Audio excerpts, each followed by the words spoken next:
Come on, baby. Come on, baby. Easy, easy, easy. Come on there. Hold it there. Hold it. Come on. Hold it. Ooh, come on, come on, come on, come on, come on, come on. Not today, son. I got you. You ain't passing this school bus, boy. Come on, baby. Come on. I don't think so. Not today, homeboy. I don't think that Lamborghini wants none of this Toyota. Nope, nope, nope, nope. I got you, boy. You ain't gonna pass the Yoda.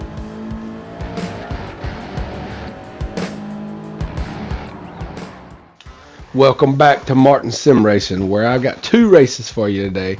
I haven't been able to race a lot this week. I've been out of town, but I did get 2 races in, and I captured both of them for you guys.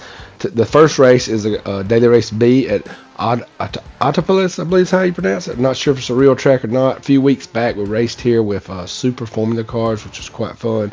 This is a different version of this track. We'll be racing this track in Mazda Roadsters.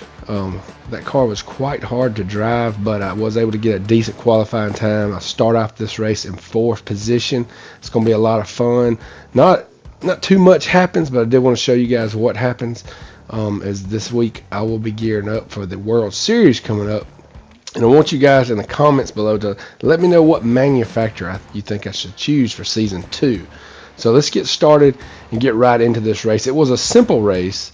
It's just a daily race B, so I think it was 4 or 6 laps maybe, and just standard, no pit stops or anything. But the car, like I said, was quite hard to drive. So let's get right into it. And like I said, I'm starting off in 4th position. Everybody's using the exact same car. There's no options, and I am driving the yellow school bus colored car. So it's easy to spot which one I am. But this is my first race against all B drivers and myself being a B driver. So I was happy to start off in 4th place. And if I can gain 1 position or just hold my position, I think my DR will go up, because I'm likely to have people behind me with a higher DR because everybody's a B driver and I'm barely a B driver. But you can see I'm staying with the pack pretty good, but I've got people in my rearview mirror bearing down on me pretty much the whole race. So it was kind of intense, even though there's not a ton of action, I'm not going to lie to you, in this race, but we do go 3 wide at one point in this race, and I was pretty nervous at that point that I was going to lose control and blow the whole race. But stay tuned to see what happens. So kind of trying to stay up with this front group, because 1, 2, and 3 are all right there pretty close. So if anything happens, I can overtake and gain some positions. But at the same time, if I mess up, people are, there's going to be a slew of cars go past me, because there's no gap there. Everybody's right on my tail. So let's skip ahead a little bit right here. I think we're going to skip ahead, see what happens. As you can see, like I said, we're going into, I think this is the last turn before the little straight here at the end, and we've got somebody right on our tail, but we're right there with that first group. So I'm kind of thinking at this point, hey, I'm not out of my league. I'm hanging with these guys, and I got a chance here if something happens. They're human. They can make a mistake just like I know that I can, and these cars can get loose on you quick. Skipping ahead here, this is lap 2. This guy tries to make a move on me a little bit, but didn't quite get it done, and he's a little squirrely, so we're able to put a little time between us. And we're still hanging with that first group. Now, going ahead here to lap 6. We're going all the way to lap 6, because we haven't given up a position, we haven't gained anything, but these guys are riding right behind us, and they're all going to make a push on me right here. And this is where it gets my heart gets pounding pretty hard here. You saw in the highlights at the beginning. I think we're going to get 3 wide here in just a second. As you can see, the red car comes up right beside me. I kind of go out wide, and the gray car comes in on the inside, and we're 3 wide right here for a minute here. And I mean, at this point I'm thinking this is where I'm going to blow it, but I tried to get rid of those negative thoughts and just come right ahead, and I'm able to squeeze out ahead, and those guys are still in my rearview mirror, which is where I want to keep them for the rest of this race, because we got 1 more lap here to maintain this position and pull a 4th place, which means we didn't gain anything, but we wouldn't have lost anything either. And at this point where I'm at on the B rankings, it's going to be, my DR should go up, not much, but at least a little bit. Any progress is progress, right? So we're able to come in here, get a little gap between us and the gray car going into lap 7. And you'll see on lap 7, nothing really happens. We are able to maintain that position and finish the race in 4th place. But let's just watch what unfolds here on the last part of this lap. And he does make a move here, and it gets close. He's flashing his lights. I wonder if those lights coming up like that slows him down with his aerodynamics. I don't know if the game is that accurate, but it did cross my mind when I was watching the replay if that was going on. Let me know in the comments below whether you think that really happened or not, because I'd like to know. There he does again. I wonder if he's messing himself. You see the red car, he blew it, man. He dropped all the way back to 7th place on the last lap. Kind of feel bad for that guy, but kind of not. But anyway, we're still holding on, and we're getting in that 4th place here, getting close to the end here. The gray car is still pushing. Flash 7, I believe is his name. You know, haven't raced against a lot of these guys before because I'm new to the B League, and I'm still, you know, not sure, do I belong or do I not? But at this point, I'm thinking, hey, you do belong. I mean, I put a qualifying time in before I went out of town this week, but when I came back, I ran a few laps practicing and was able to do one race. That's all I did, was one race, one daily race B the whole week. And I'm sure these guys have practiced this race many times, but I said, you know, I'd put that qualifying time in. I'm going to get one race and see what happens. Let's go for it. And I did, and I was able to maintain 4th place, and I was happy about that. And so I thought, you know, do I want to try a daily race C? I didn't really have a good qualifying time, so I worked on that and was able to.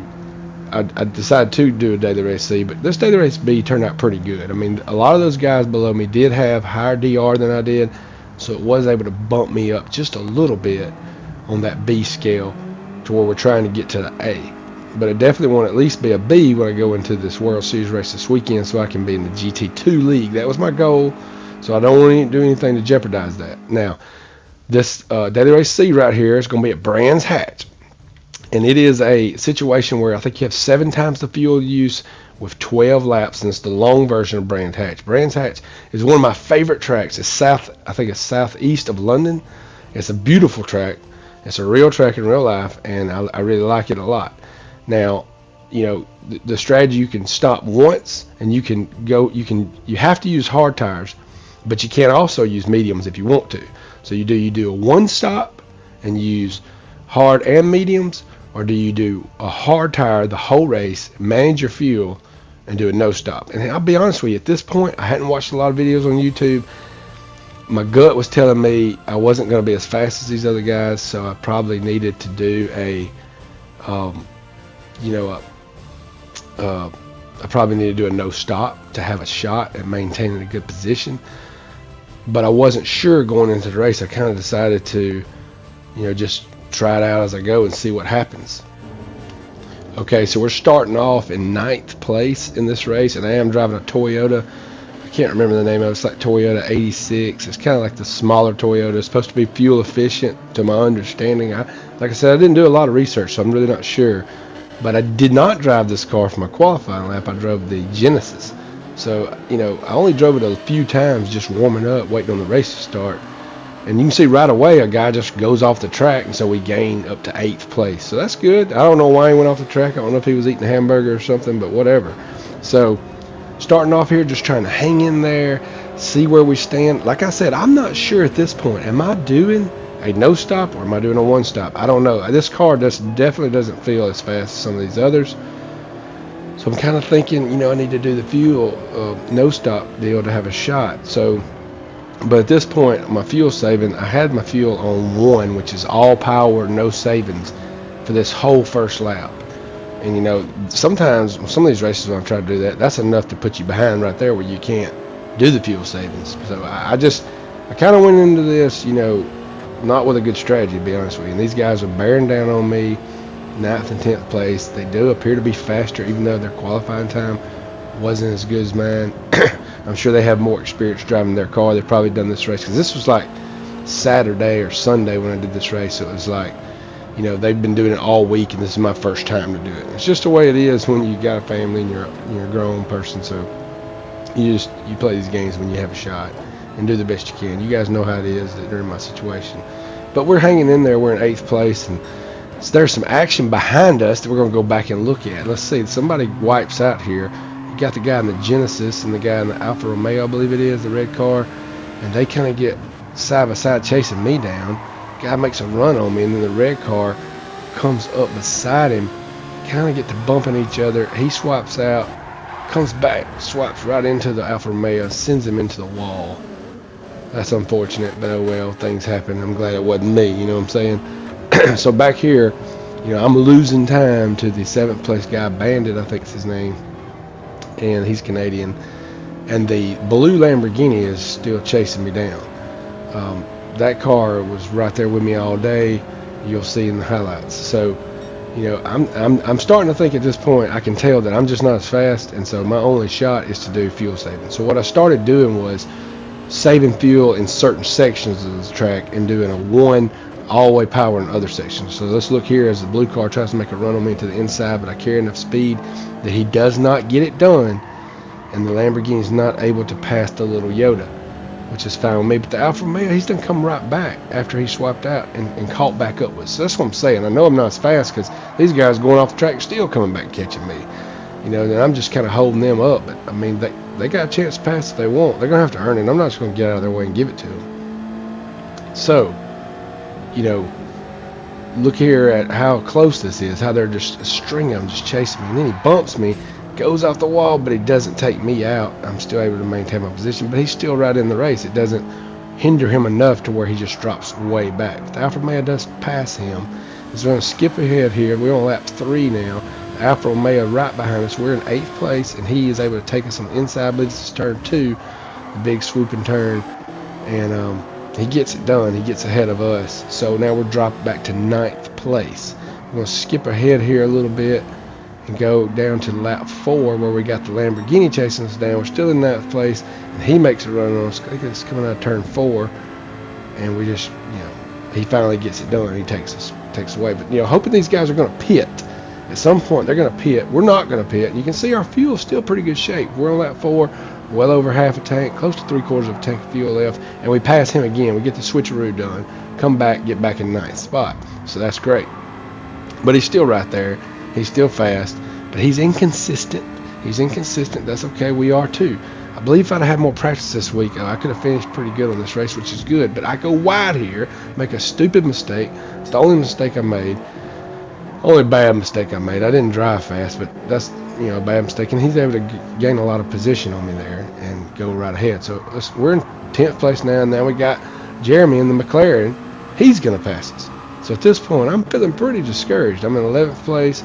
Everybody's just driving by me like I'm just, you know, a C driver just out here with a bunch of B guys. At this point, that's the way it is. And I'm thinking, just don't lose, just don't come in like last so that you don't drop back to a C driver. I don't know how far back it would set me. But everybody's a B driver in the race. So and we got another guy knocking on our back door. Another person is going to pass us here. So now we're going to drop back to 11th place again. There again, though, we're not pitting. Most of these guys are going to take at least one pit stop, but that means they are on medium tires at some point in the race. I don't know if they started or finished on medium tires, but that's the way it is. Now, they pit. Jeremy and I think that's the blue Lamborghini. I'm not sure. But they pit. We're able to jump back up into 9th place. This is on lap 9, so we only have 10, 11, 12 to go after this one. You can see the blue Lamborghini coming on strong, trying to catch up with us. Now, he might have switched to hard tires, and he's got a 3-second penalty. So if he's on the hard tires, he's more on par with us now, whereas they might have been on the mediums to start the race. I don't know, you know, what their strategy was exactly. I didn't look, but it says he's on hard tires now, so that's good because we are too, and ours should be a little warmer than his. You know, that's my, you know, calculation anyway. So if I can beat him to this to this penalty line, I can get some distance between me and him, and that's exactly what happens. So now we're going to go into lap 10 in 9th place, but the 8th place guy is pitting, so we're going to jump for a minute in the 8th place and then jump back to 9th. And we're on the last lap. We're in 9th place, which is where we started, so we haven't lost anything because, like I said, I did the no stop. A lot of these guys pitted, you know, just some basic strategy, hardly any practice with this race. And you'll see what happens when I cross the finish line here, as I get bumped immediately up into 8th place because I believe it was, I don't know which guy, I think it was the tool man guy or whatever. I think he did not use hard tires, so he got penalized a whole minute, and we were able to at least gain a position in that race. And I did check, and one of those guys was way up into the B's, so one of the guys we beat had a lot more DR than we had, and that's going to help us out a little bit. It did help us out a little bit actually, and we were able to gain some DR. So I finished the race 8th place with not much practice. I believe if I could have practiced, really dialed in what car was faster for me, got my strategy better. I probably might have could have had a top 5, 1, 2, or 3 top 5s this week if I was able to put the time in on it, but it just wasn't able to. Now, I'm going to work really hard. I'm not going to race any daily races this week. I've decided I want to maintain that B rating going into the World Series. I'm going to enter in the GT2 league. I need you guys to help me figure out what manufacturer do I need to race for. I might not take your suggestion, but I'd like to know what you think. And that's going to be a lot of fun. I'm going to practice some this week for those races and really try to get it done in the World Series. Try to have top 5 finishes, put in more points, and have a good finish. You can see how we finished up here. There we are in 8th place, 40 seconds behind the leader. But, you know, I think it was pretty good given the circumstances. Now, going into a World Series, last time I raced as a Ford driver because I love Fords, and it wasn't bad. I really liked the Ford, LM race car. The Mustangs, both of them, the 4 and the 3 version, are very good. You can see our driver rating there. We're getting on up, maybe 20%, 15% on the meter. So I'm not going to take any chances of having that bump down before I enter the World Series. I've got to do some research, figure out what manufacturer I'm going to drive for, and really try to not pick Ford just because I love Ford, but pick somebody that's going to help me win. Maybe it is Ford, I don't know. Maybe it's even, maybe Chevrolet, I don't know. I'm kind of leaning towards Toyota. They have a lot of good cars in the Group 3s and 4s, fuel efficient, fast, so kind of leaning that way. You guys let me know what you think. If you made it to the end of this video, let me know what you think. Also, if you've made it this far, go ahead and like and subscribe. That really helps motivate me to keep making videos. I'll let you know how the World Series turns out, and peace out.